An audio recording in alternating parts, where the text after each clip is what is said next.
Alright, what up, y'all? So I was recording a quick little video. I don't know if I did an intro, so here's the intro.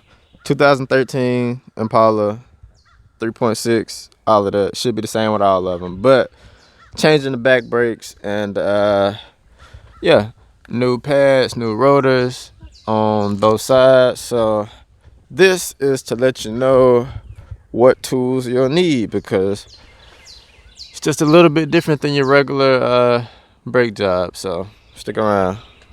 I'm in the process of changing these brakes, and just remembered halfway through this that you gotta have a little brake tool to compress the caliper back in on the back. So, you know, heads up, if you're doing these, make sure you got that little tool, because otherwise you'll be sitting here like me with some pliers twisting this thing.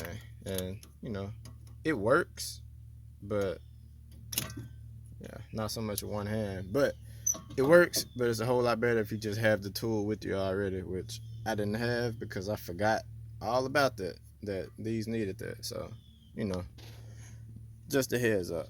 But we almost done, or at least with this one. Then I gotta do the other side and the front. So yeah, one of them days.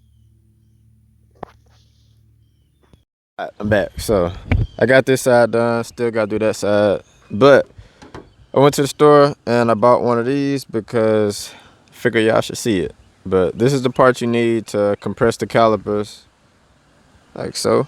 So you just put that on there and you twist it. So let me get this wheel off and show you all of that. And you also need a T30 Torx bit to get the rotor off on these.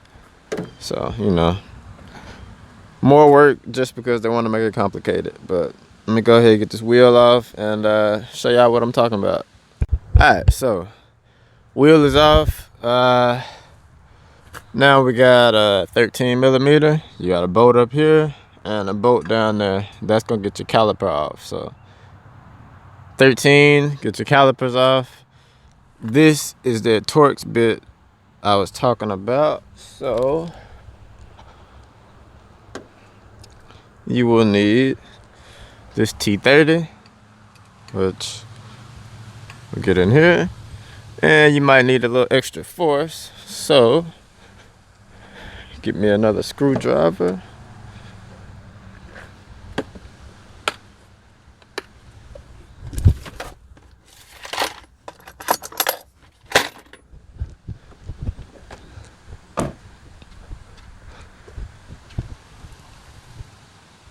Slide your screwdriver in here.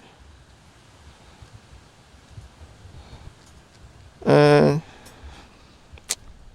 you put the e-brake on. Alright, so brake is on. Screwdriver in here. And set this camera down.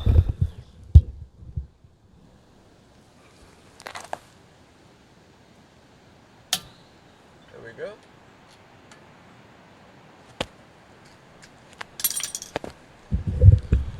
And just like that, this is loose. So I finished that off in a second. Let me go ahead, twist these two bolts off, and we'll have the caliper off.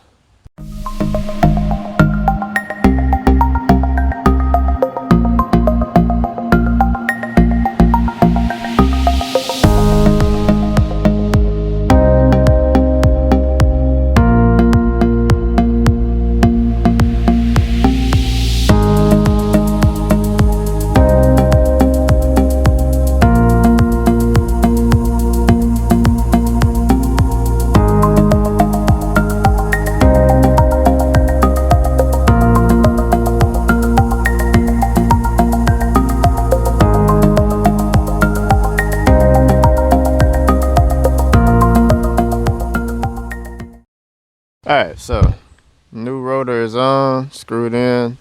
So now I took the pads out. So you can see this little thing in here. Normally you get a C-clamp and you kind of just press it down in there, but the way this one is set up, it doesn't press in, it's got a twist. So you get this thing, put it on there, you figure out whichever end fits better for, you know, whatever car you're working on.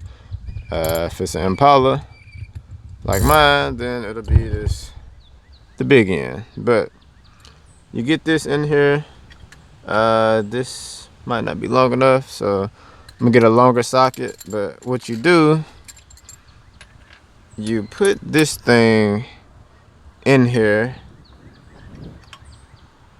drop it this way, so whichever way you gotta do to make it fit. But you get this in and you press it up against this thing, which let me try to line it up. It's a little more complicated when you do it with one hand. Anyway, I think I had it there. So you get that in there to line up, and then once it's lined up, you just use the ratchet and you twist it. So yeah, so rotor is back on, caliper bracket is back on. This is the part I was talking about that you gotta twist. So you could do it with this extension, but you know, for the video I might need a longer one. But I got the two big ones, and what you do is you just line them up in here,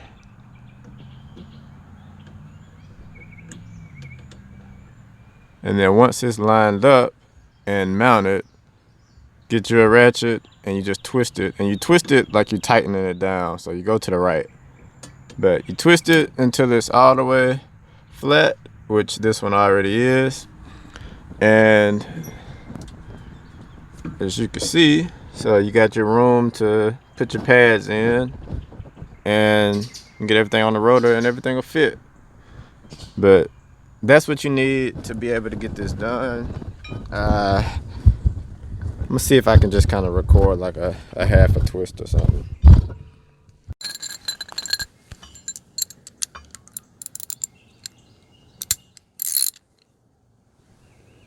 So just get this in here like so, and then you twist.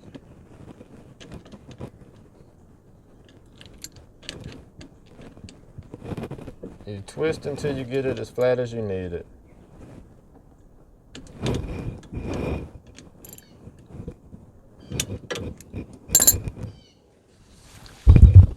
And make sure when you're done, you have this lined up how it was when you started, because it's got to sit on this. The notch has to fit this little piece that sticks up on the back pad. So make sure you line it up like that, because otherwise it won't slide all the way down once you try to bolt everything up. But that's that. Go ahead and put these pads on, these new pads. So go ahead, put these back on, put the wheel on, and be done for the day.